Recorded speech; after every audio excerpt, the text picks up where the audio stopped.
Boa tarde, hoje é dia 17 de novembro de 2023, mais uma sexta-feira de muito calor aqui na Faria Lima. E eu, Carlos Caval, estou aqui acompanhado, como sempre, de Marcos Demarque. Tudo bem, Marcão? Tudo ótimo, Caval. Para mais um Uriz Podcast Macro. Semana interrompida pelo feriado, do dia 15 na quarta-feira, mas nós tivemos no início da semana, uma melhora significativa do bom humor dos mercados e o ator principal foi a divulgação de dados da inflação nos Estados Unidos, também no próprio feriado dados de vendas ao varejo, e com isso houve uma mudança grande, inclusive de precificação de Selic aqui no Brasil, um maior otimismo dos agentes econômicos, enfim. Então vamos focar um pouco mais nesse bom humor dos mercados.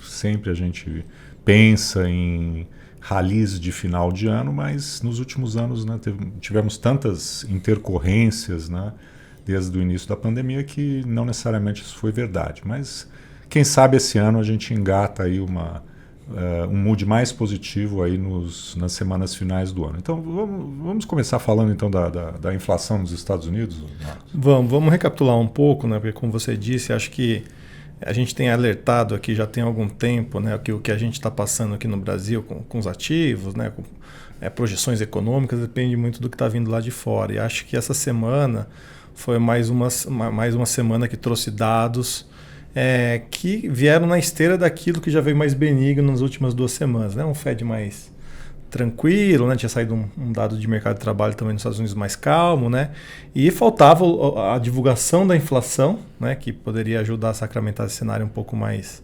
otimista, aí, no sentido de menos necessidade de juros, e foi o que aconteceu. A gente teve a inflação referente ao mês de outubro sendo divulgado na terça-feira. O núcleo, que é o que exclui alimentos e energia, do índice, que é o mais focado tanto pelo Banco Central como pelos agentes econômicos, desacelerou para 4%, no mês a mês veio 0,2%, o mercado esperava 0,3%, foi pouca diferença, mas no final das contas foi uma inflação menor. Mas o que eu acho mais interessante, que acho que no final das contas, quando você olha um pouco os detalhes do número, é que o que ainda tem alguma inflação alta ali nos dados americanos são coisas que estão contratadas para desacelerar na frente. O que eu quero dizer com isso? O componente de aluguel, de moradia na inflação americana é muito pesado, pesa quase 1/3 do índice como um todo. Ainda está rodando num patamar relativamente alto, 0,4 ao mês, sendo que antes da pandemia rodava 0,2. Só que, por pesquisas, por notícias, por estatísticas diversas, a gente sabe que os novos contratos de aluguel nos Estados Unidos já estão sendo negociados a valores bem mais baixos nesse momento. E daqui a alguns meses isso vai aparecer na inflação. Então, aquilo que ainda está alto na inflação americana já está contratado para desacelerar em algum momento. Então, além do número ter vindo baixo, você tem algo contratado para mais desaceleração à frente. A mesma coisa vale para seguros. Os preços do seguro subiram muito por conta da pandemia, e agora, como os preços de automóveis estão caindo, por exemplo, ali na frente os preços de seguros de automóveis, que está ainda rodando muito alto, também vão desacelerar. Então acho que não foi só a mensagem da inflação em si, mas aquilo que ainda roda um pouquinho ainda mais de maneira mais alta ali na inflação tem contratado alguma desaceleração para frente. Então isso joga para um otimismo até maior de uma convergência para a inflação aí, para alguma coisa perto da meta no meio do ano que vem, final do ano que vem. E ao mesmo tempo, no dia seguinte, saíram os dados do varejo referentes a outubro também nos Estados Unidos. Foi um número que ficou mais ou menos em linha com o esperado, quando você considera algumas revisões que foram feitas nos meses anteriores.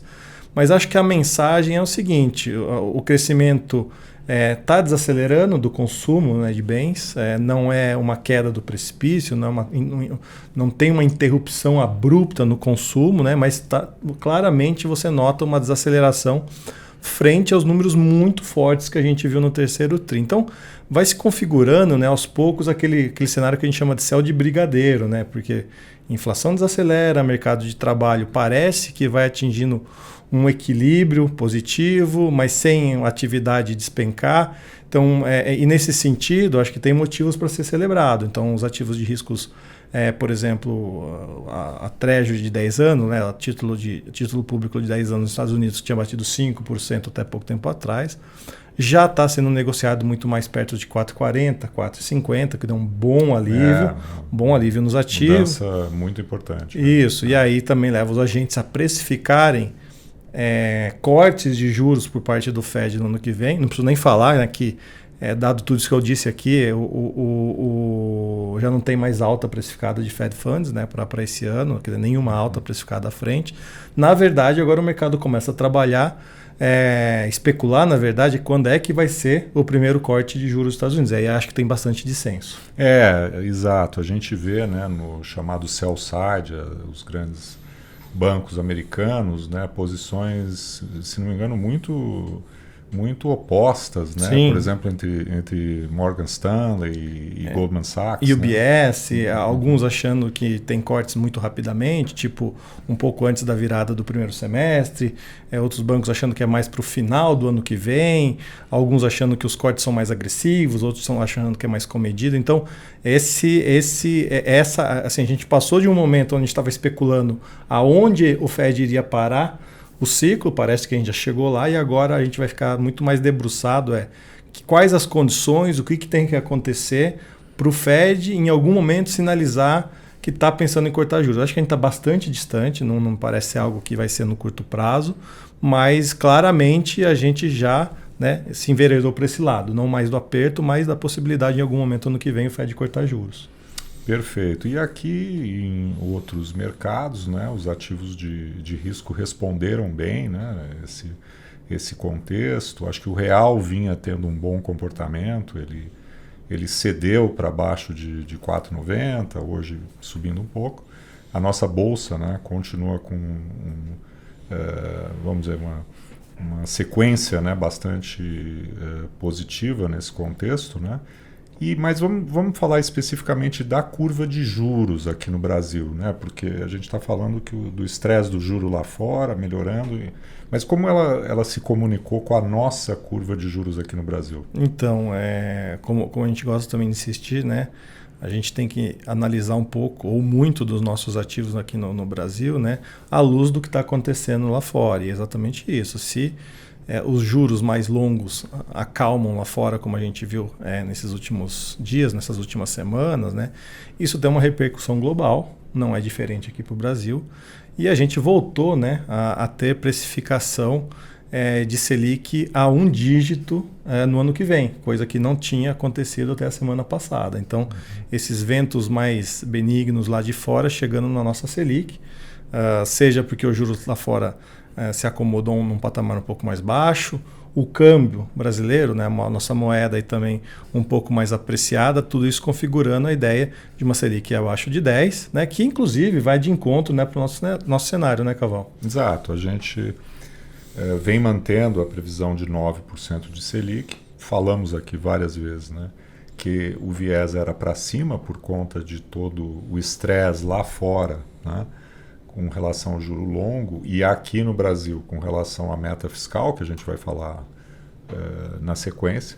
E a evolução mais recente recolocou na mesa, né, a ideia de uma Selic de um dígito. Hoje mesmo, né, tem declarações na Bloomberg do ex-diretor de política econômica do BC, Carlos Viana, falando na possibilidade de Selic a 9%. Né? Então, mantivemos, é claro que houve momentos que a gente até imaginava que teríamos que alterar, mas parece que agora voltou a estar no preço aí a Selic de um dígito. E acho que vale adicionar, né, Carol? Acho que um ponto que a gente tem insistido, batendo muito nessa tecla, de que, embora, né, o Copom, o Banco Central Brasileiro, tenha de fato levantado esse risco externo, né, que tinha se configurado, né, já de alguns meses para cá, né, que poderia rebater no câmbio e o câmbio alterar o modelo e mostrar que a Selic não daria para cair muito mais para baixo de 10%. O que a gente tem observado, na verdade, que pelo lado real, né, assim, da atividade, olhando domesticamente, né, especificamente o agro, né, a gente continua, o agro e o setor de energia, né, no caso aqui a produção de petróleo, tem nos beneficiado demais, né, com um fluxo cativo de dólares, né, que fazendo alguma conta ali, tentando extrair para onde a gente caminha, né, em termos de fluxo comercial, de balança comercial, não seria uma surpresa, não seria uma grande surpresa, por exemplo, se a gente chegasse numa balança comercial esse ano perto de 100 bilhões de dólares. Uhum. Ano que vem, supondo, né, e acho que isso vai se configurando também uma safra um pouco menor para o ano que vem, mas com um preço um pouquinho mais elevado ou estável, uma balança ao redor de 80 bi, pouco mais, pouco menos, mas de qualquer forma, né, ainda muito superior aos 60 e poucos bi que foi o ano passado. Então, a gente parece que está tendo uma mudança estrutural até nesse aspecto do comércio externo, né, Caval? É verdade. Tem comentários, pessoas no mercado falando exatamente isso, e nós temos defendido essa ideia de que nós possivelmente alcançamos, né, e conseguiremos manter nos próximos anos uma posição de um superávit comercial expressivo que é mais estrutural. O que quer dizer essa palavra bonita que às vezes é usada, né, indevidamente? Quer dizer que a gente não está mais ligado a um ciclo de preços de commodities, né? Quer dizer, nossa, o minério foi para 130 dólares, o petróleo para 90 dólares, e aí você surfa, né, esse ciclo de commodities e de repente o petróleo vai para 50, o minério vai para 80 e o seu superávit sofre muito com isso, como tivemos, por exemplo, no fim do governo Dilma, até com déficit comercial, né?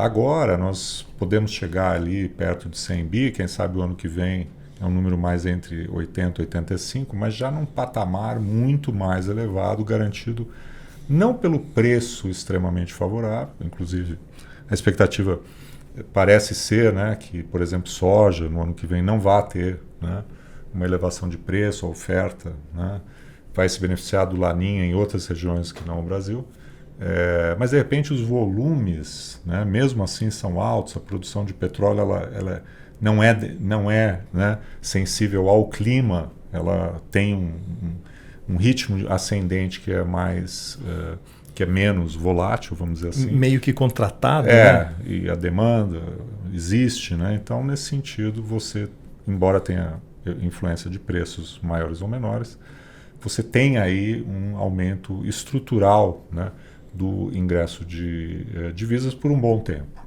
né? Então, é algo que garante, né, uma solidez das nossas contas externas e ancora a nossa taxa de câmbio, que fica menos volátil, e dá mais segurança ao Banco Central para ele manter esse ritmo de corte de juros, né? Mesmo com algumas nuvens cinzentas lá fora, mesmo com as incertezas criadas aqui pelo próprio governo no fronte fiscal. Mas mesmo aí, né, as últimas notícias elas são na margem, né, mais positivas, com o governo sinalizando, né, ao relator da LDO ou batendo o martelo, vamos dizer assim, que vai manter, pelo menos por enquanto, a meta de primário zero em 2024. O que eu acho interessante dessa história, né, Caval, que eu fiquei observando bem durante essas últimas semanas, né, que mesmo com a possibilidade, ou pelo menos aquilo que o presidente Lula disse alguns dias atrás, algumas semanas atrás, né, de que não importa o tamanho do déficit, não ligava muito para essa questão, né, o mercado, os economistas, né, que deixam ali suas projeções no Banco Central, no relatório Focus, né, que é semanal, não alteraram as projeções. Se você olhar aí ao longo de muitos meses, né, a projeção do mercado, né, dos economistas, é de um déficit primário na ordem de 0,8% do PIB para o ano que vem. E mesmo com essas conversas, vai, não vai, muda a meta, não muda, quando não muda, os economistas não alteraram a projeção. Acho que o negócio que mais se trata, né, do compromisso, né, de pelo menos estar buscando um equilíbrio fiscal no médio prazo, né? Exato, acho que tem, como todo mundo sabe, né, uma diferença muito grande entre você dizer que a sua meta é zero, tentar buscá-la e ter um déficit, né, que é, portanto, pior do que o desejado, né, mesmo que seja 0,7, 0,8, como está aí no Focus, né, do que você, de antemão, abrir mão do seu objetivo e já sinalizar um número muito maior, né, mostrando que o seu compromisso com esse arcabouço recém-criado é, né, quase zero. Né? E, nesse sentido, acho que os mercados viram positivamente dentro dessa suposta briga dentro do governo, né, com relação à meta de 2024, vamos dizer, uma vitória da ala econômica, da Fazenda, né, do planejamento, provavelmente também, contra a ala política do governo, o ministro da Casa Civil, enfim, o partido, né, que inclusive um parlamentar do PT apresentou emenda já para que a meta seja 0,75 de déficit no ano que vem. Ainda há grande ceticismo, né, quanto às medidas de receita, em particular aquelas que geram, né, ou gerariam para 2024 um ganho substancial, a questão da subvenção do ICMS, JCP, enfim. Eu diria que hoje o cenário base é mais para que elas não sejam aprovadas na magnitude proposta, ou que não sejam, né, sequer votadas. Mas, mesmo assim, manter o resultado em zero, né, para o ano que vem, obrigaria o governo a fazer algum tipo de contingenciamento da despesa. Né? Hoje, na Folha de São Paulo, apareceram hipóteses, né, de interpretação do novo arcabouço que fariam com que o governo pudesse contingenciar menos do que os 50 bi, né, que seria o limite que o novo arcabouço propõe, algo como metade desse valor. Né? Tirando o investimento do gasto discricionário, já fazendo um contingenciamento, imaginando não um déficit zero, mas sim 0,25, que é a banda. Enfim, algumas alternativas de interpretação criativa da própria lei que eu quero crer, né, torço para que não sejam verídicas, até porque o governo entraria num terreno muito pantanoso de risco jurídico a posteriori se ele apostasse nesse tipo de interpretação criativa da lei que ele próprio criou. Né? Então, nesse sentido, vamos aguardar, mas pelo momento, né, acho que as nuvens lá fora mais carregadas, né, de certa forma se dissipando com esses dados mais benéficos, e o governo aqui mantendo por hora, né, esse compromisso com o déficit zero, acho que tem sim aí um momento bom, né, que, de novo, apoiado naquilo que a gente tem de bom nesse momento de fundamento, que é o lado das contas externas e também uma inflação que realmente está se mostrando muito mais benigna do que se podia imaginar. Gavó, aquilo que você até comentar aqui internamente, né, a história é o Brasil, né, versus Brasília, né, o Brasil dando certo, né, principalmente quando a gente olha o lado agro, muito produtivo, muito competitivo, exposto à competição externa, né, e desempenhando um papel super importante, né, alavancando o crescimento. E Brasília, né, que ali, vez ou outra, traz muita dor de cabeça para a gente, né, mas o resto do Brasil acaba meio que superando tudo que acaba acontecendo lá no Distrito Federal. Né? O Brasil, digamos assim, que nesse ano ele está dando, não sei se é 7-1, mas ele está com uma boa vantagem aí no placar nesse jogo contra Brasília. Né? Brasília jogando contra, o Brasil jogando a favor, o Brasil está ganhando. Vamos ver se a gente continua, né, carregando esse ônus da política fiscal, do lado político do governo, sempre querendo atrapalhar o que achamos que, do ponto de vista, né, das contas fiscais, é o melhor que a gente pode ter, que é o arcabouço aí que o governo aprovou e que está tentando manter a duras penas. Então vamos ver se o Brasil continua ganhando esse jogo. Acho que é isso, né? Acho que agora também, nas próximas semanas aí, provavelmente acompanhar aí aquilo que deve trazer um PIB negativo, né, para o PIB do terceiro TRI. Né? A gente comentou nos podcasts mais recentes que as indicações eram de que o terceiro TRI registraria uma contração, o índice IBCBR hoje, né, que tenta juntar um pouco os indicadores mensais de atividade, apontaram nessa direção, né? Então provavelmente teremos um PIB negativo a ser divulgado aí nas próximas semanas também, acho que, e por aí acho que vai meio que acabando o ano, né, Cauã? A gente sabe que o ano que vem, né, nós não vamos ter a contribuição que o agro deu esse ano, pelo contrário, ele provavelmente vai ser um detrator de PIB no ano que vem.